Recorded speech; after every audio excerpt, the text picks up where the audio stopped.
اور اسی وقت اپنے گھر والوں کو جو ہے وہاں سے نکال لیا کہ نہیں اب یہ اللہ کے کی امانت ہو چکا ہے۔ تو نبی صلی اللہ علیہ وسلم نے کہا تم نے بڑا اچھا سودا کیا ہے اللہ تعالیٰ سے، اور یہ باغ جو ہے اپنے رشتہ داروں میں تقسیم کر دو، اپنے کزنس کے اندر، اپنے چچا زاد بھائیوں کے اندر۔ یعنی آپ یہ دیکھیں کہ یہ ایسے رشتے ہیں چچا تایا ان کے، کتنا کمپٹیشن ہوتا ہے ان رشتوں کے اندر اگر ہم دیکھیں تو، کہ ہم جو ہے ان رشتوں کی وجہ سے جو ہے ایک دوسرے اوپر نیچے چلتی ہیں چیزیں، ہم کسی کو بڑا سمجھ رہے ہیں، کسی کو چھوٹا سمجھ رہے ہیں، اور ہم کمپٹیشن چل رہا ہے ہمارے اندر، لیکن نبی صلی اللہ علیہ وسلم نے کہا کہ انہی رشتوں کو دو، نیکی یہی ہے کہ وہ ضرورت مند ہے آپ ان کو دے دیں۔ اور پھر دوسری بات یہ کہ نیکی جو ہے بہت ساری چیزوں کے اندر نیکی جو ہے وہ چند رسومات کا نام نہیں ہے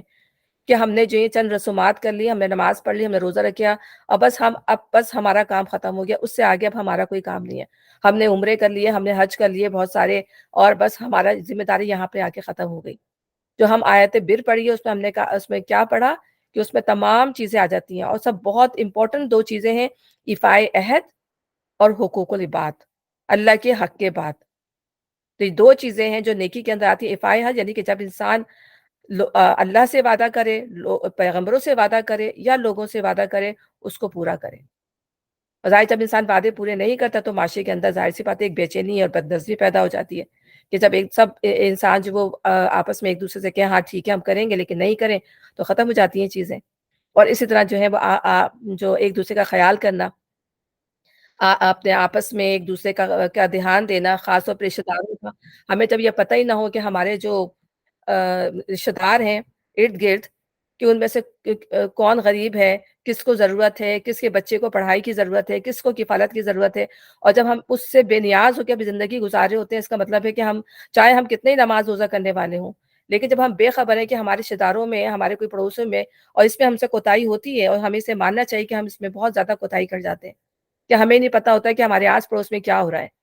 ٹھیک ہے نا؟ اور ہمارے رشتہ داروں کے اندر کیا ہو رہا ہے، ہمیں ہمارے دوستوں کا کیا حال ہے ہمیں نہیں پتہ ہوتا۔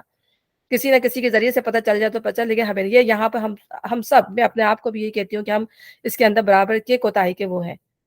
بہت لوگ ہیں جو کرتے بھی ہیں، لیکن میں اپنی غلطی یہاں پر تسلیم کرتی ہوں کہ یہاں اس معاملے میں ہم کوتاہی کرتے ہیں۔ تو نیکی جو ہے ہر دائرے کے اندر آتی ہے کہ انسان جو ہے ہر معاملے میں جو ہے وہ اللہ تعالیٰ کو خوش کرنے والا ہو، ٹھیک ہے نا؟ صرف ایک معاملہ نہ ہو، سارے معاملے جو اللہ کو خوش کرنے کے لیے ہیں، چاہے وہ جان سے ہو، چاہے وہ مال سے ہو، چاہے آپ کسی طریقے سے بھی کر سکتے ہیں، وہ کوشش کریں کہ آپ اللہ کو خوش کرنے کے لیے وہ کام کریں جو آپ کو جنت تک پہنچا دے۔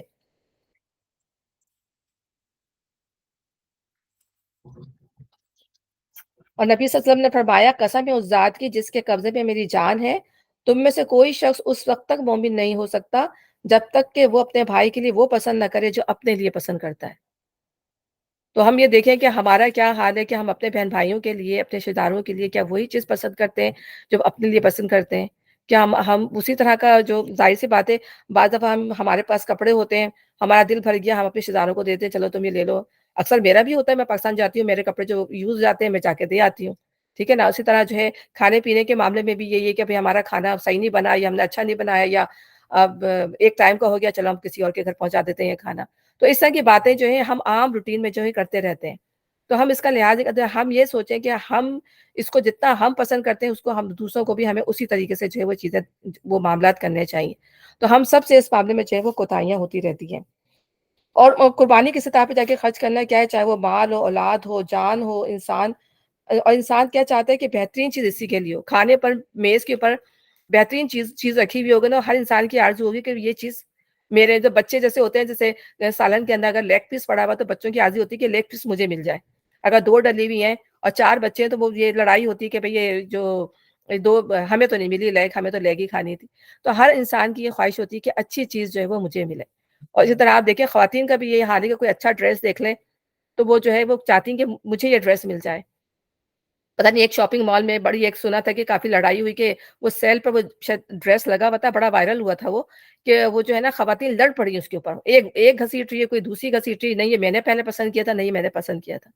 تو یہ انسان کی فطرت ہے کہ وہ چاہتا ہے کہ بہترین چیز جو ہے وہ مجھے ملے، ٹھیک ہے نا؟